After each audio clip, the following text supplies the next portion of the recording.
So let's get into it. The subject of this paper is our attempt to model seed fundraising for ventures, which we find often takes place by sequentially approaching potential contributors. Fundraising succeeds when you get a target number of investments. If you don't, the fundraising fails. And what we usually see that contributor decisions are observed by other contributors. It's basically they put up the money, they get the information they need, they can demand, they have all the information that they ask for. And they have noisy signals about the outcome of the venture. That's usually called due diligence in this context. And of course, they are imperfectly informed about how well others are informed. So we're asking, what is their expected behavior if they maximize their utility? That may sound to some of you a lot like the information cascades model of two separate famous papers from '92. There you had a queue being joined by arriving customers and observed by everybody if they join or do not join the queue. Is this the same question in disguise? And the short answer, thankfully, is no. We have a new question here. And basically the difference is that a participant in information cascade game decides solely based on her own signal and the observed history. The decisions of future participants are not relevant to our own decision. This is not the case in sequential fundraising. Here, participants are forward-looking and rely on the strategies of others, or future participants. And this, we find, introduces several twists, novel elements. We've not seen them before in other games. And also greatly complicates the analysis. So we need a model, and let's start off with what sounds like a toy problem. We call that mom and dad, two players.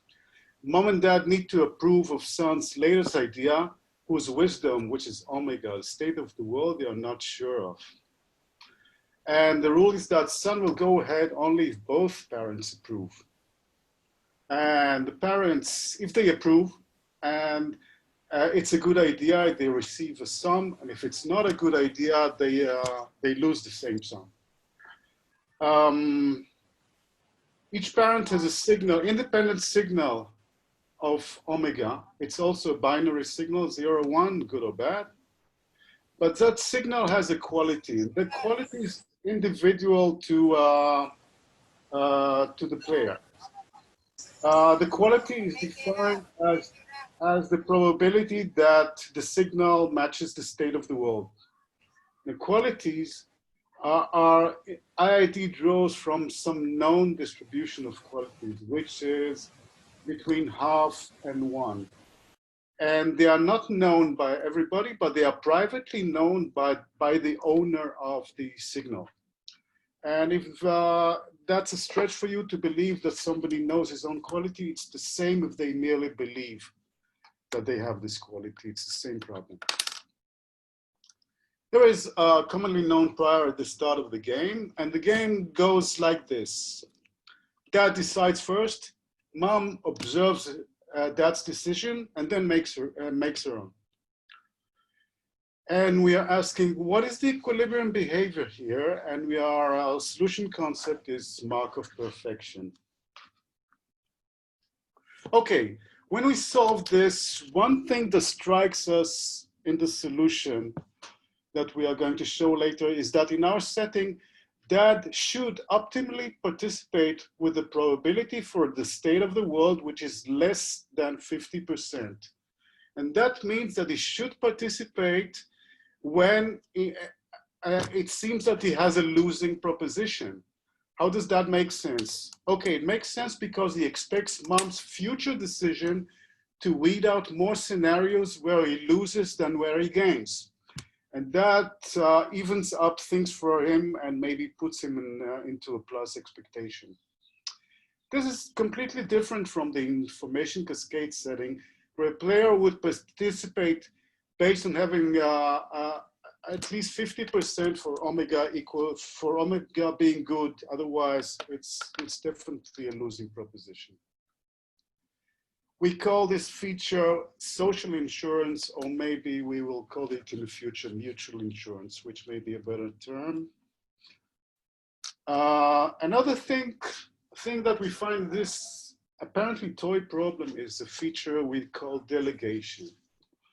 Delegation happens when, if the prior is favorable enough, that's optimal behavior may be to participate unconditionally for any signal and any qualities that he may have.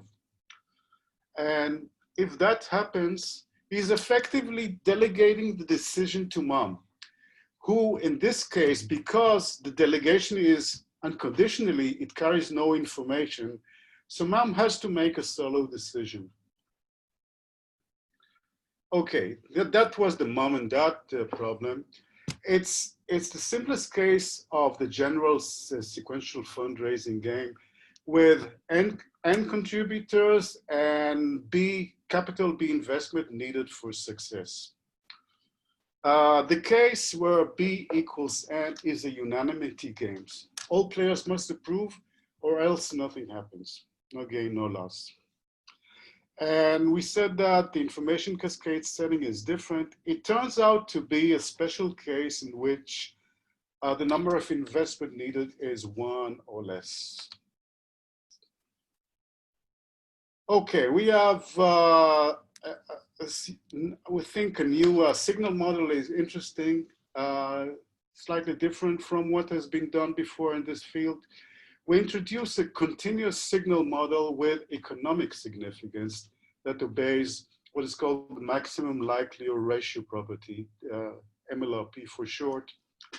And the type consists of a player's private information, which, as we said, is the player's binary signal of good or bad state of the world, and the player's quality, which is between 0.5 and 1. And we roll those two variables into one number between 0 and 1, which we call the player's type, which is simply equal to the quality if the signal is good, or 1 minus the quality if the signal is bad. And with this rolling in, it turns out the probability that the state of the world is good equal to 1 given the type is simply equal to the type. And it's also true that by this transformation, for any quality distribution, the marginal, the densities of the state-dependent ratio of the state-dependent densities is monotonically increasing based on the type, so that the signal models obeys MLRP, which is good, or what we need. Let's talk about the quality limits. We said that qualities are between 0.5 and 1.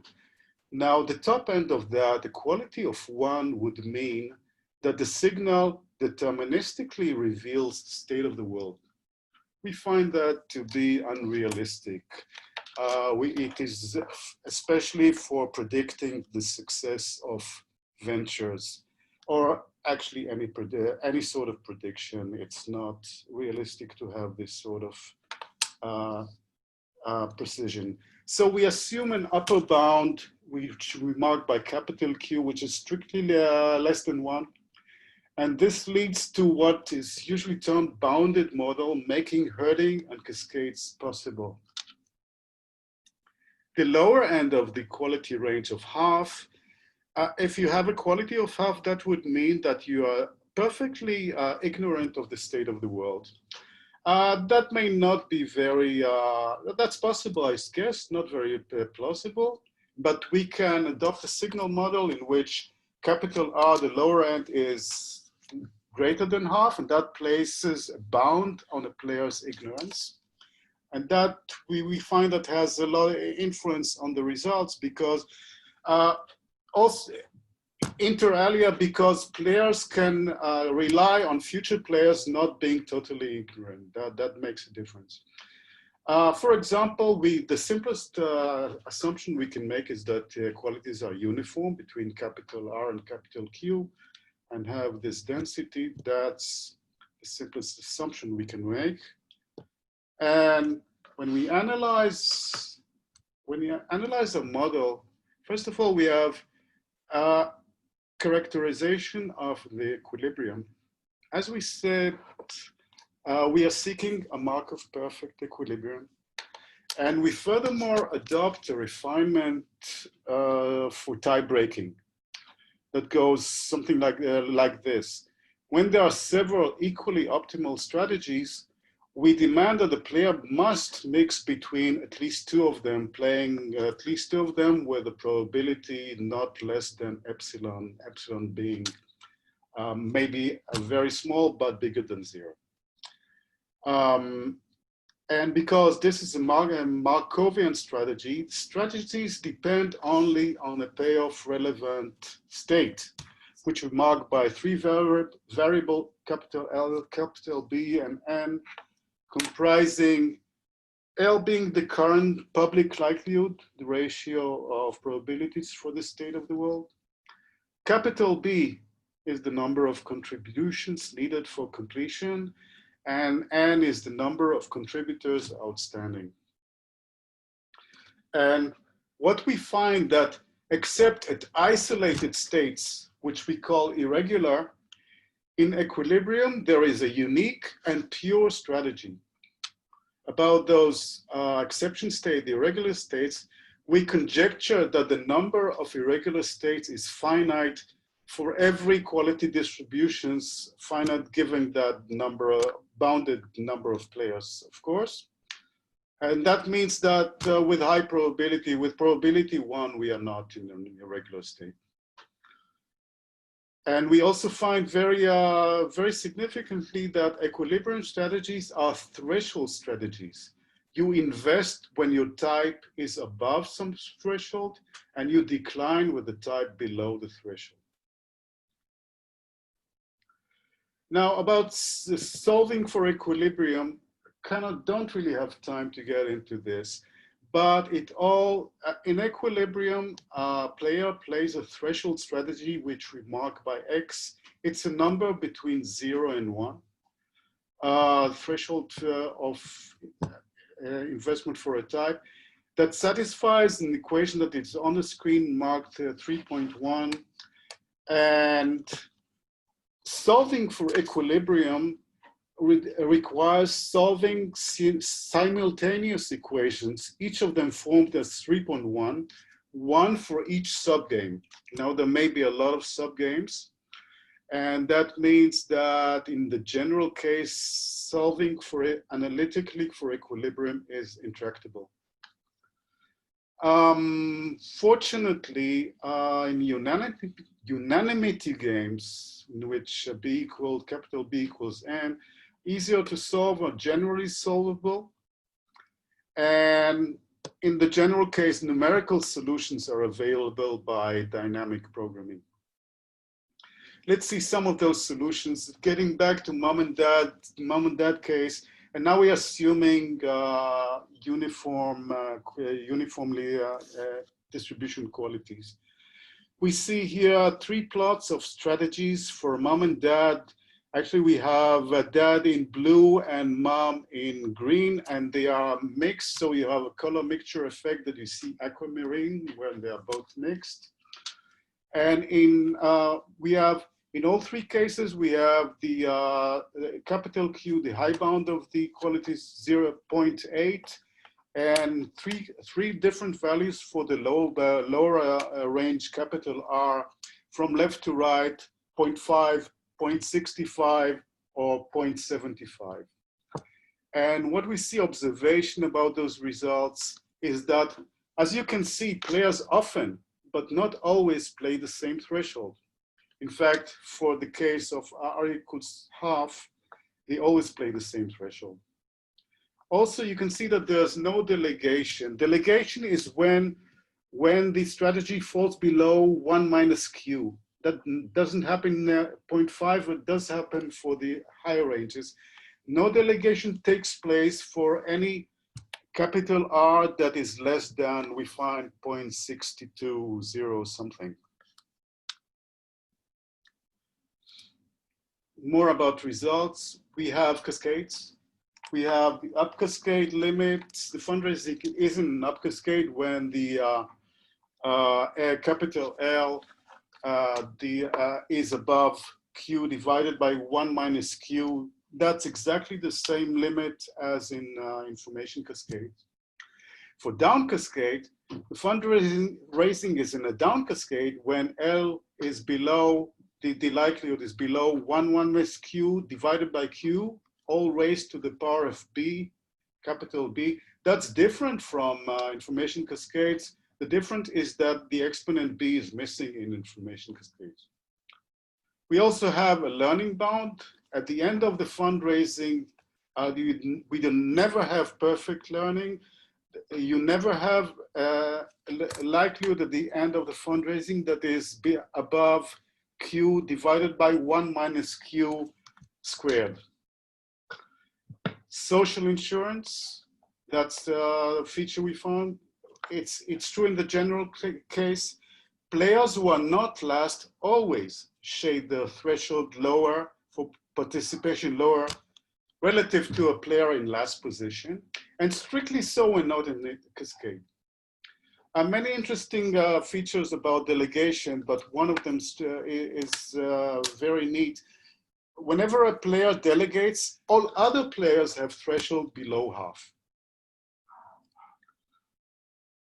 More about in unanimity games, we find that players may play different thresholds only if a simultaneous version of the game has more than one equilibrium. Very strange and I would say fascinating connection between two versions of the game. And what we find is a meta result, also kind of neat. The behavior of contributors in a sequential fundraising is often like the behavior of agents in an information cascade setting, but with time reversed. What is it? For example, we have a feature called reverse cascade that often all early players delegate, leaving the decision to the last few players. For example, you may have fundraising in which 7 out of 10 contributors must invest for the fundraising to complete. And the equilibrium behavior may be for the first 5 to contribute unconditionally, effectively delegating the decision to the last 5 so that they need to sort out if they want to complete the investment. And to conclude, there are many open questions like bounding the equilibrium threshold and probability of completion. But one question I think is especially interesting is what happens if players have different budgets, different quality distributions, they're not statistically equivalent. The interesting question here, if they are different, in what order should they be approached? What is the optimal order for approaching them? I would be very interested if somebody finds the answer to that. And that's about it. And thank you very much.